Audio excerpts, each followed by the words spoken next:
Most of the work we do is temporary. Think about that. The project eventually ends. The crew moves on. The equipment gets loaded. The office gets cleaned out. The keys get handed back. And sooner or later, you're gone.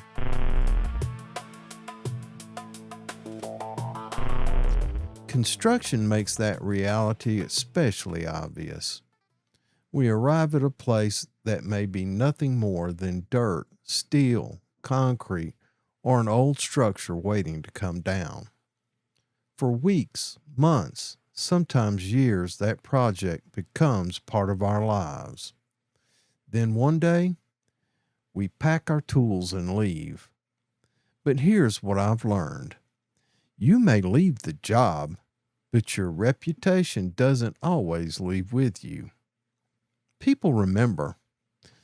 They remember whether you showed up, whether you kept your word, whether you knew your craft, whether you helped when things got difficult, whether you took responsibility when something went wrong. And they especially remember how you treated people. That's reputation. And reputation is one of the few things we build everywhere we go, whether we intend to or not. I've worked with thousands of people during my career. Some I haven't seen in 20 or 30 years. But mention certain names and immediately I remember something.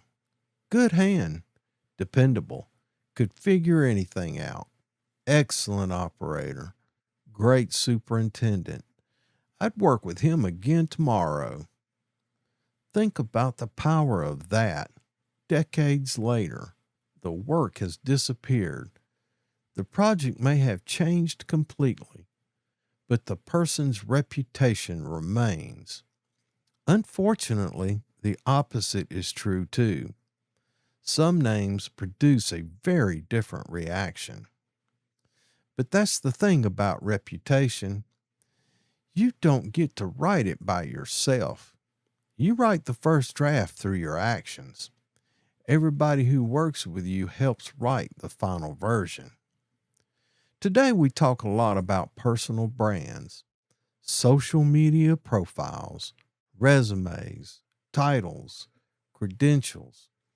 Those things have their place, but long before anyone used the phrase personal brand, working people had something much simpler, a name.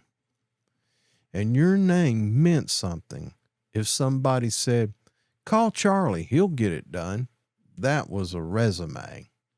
If a contractor said, "I've worked with her before, bring her onto the project," that was a recommendation.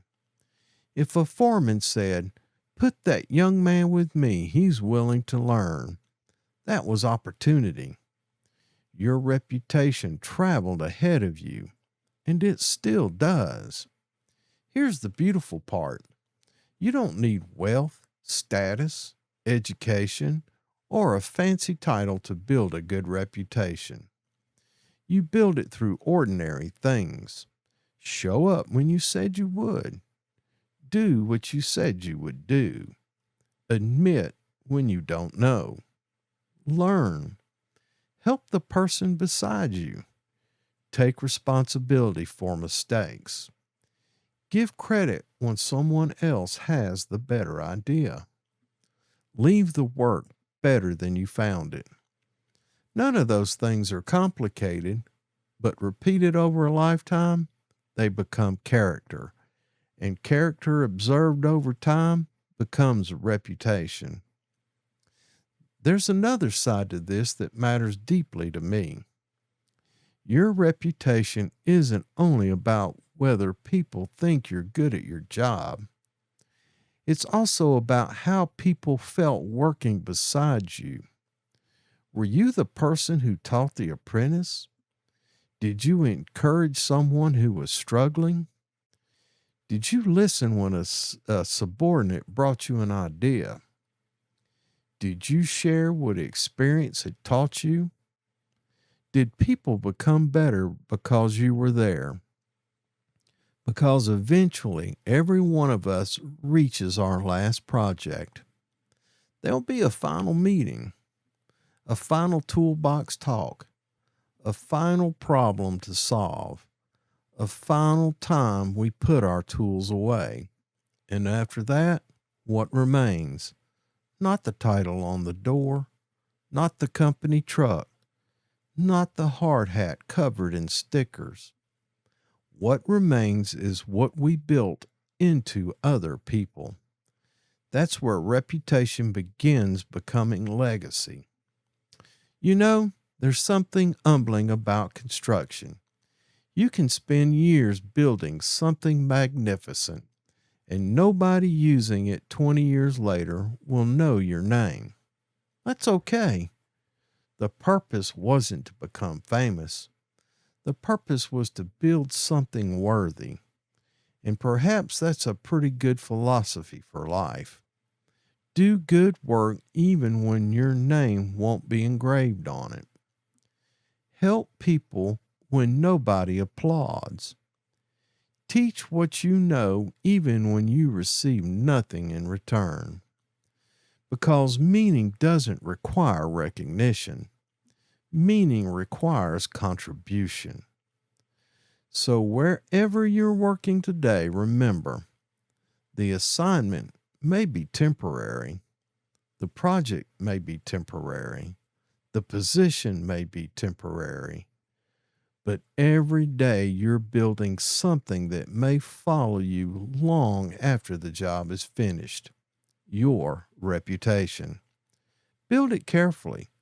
Protect it with integrity. Strengthen it through competence. And use it to open doors for the people coming behind you. Because someday, someone may hear your name 20 years after you left the project, and they'll say something about you. You won't be standing there to influence the answer. Your work will have already answered for you. Make sure it says something worth remembering. I'm Bubba, and this is Nothing New Under the Sun. All right, boys and girls, that's my thoughts on the subject. I appreciate you stopping by, and I appreciate you watching. Make sure that you give me that thumbs up down below to encourage me to make more videos of this type. Also, subscribe to the channel where you'll find additional videos of this nature, and you'll be notified of new releases. Make sure you share this video with like-minded people and comment on the content of this video. And until we see each other again, as always, have a grateful day, and we'll see you next time.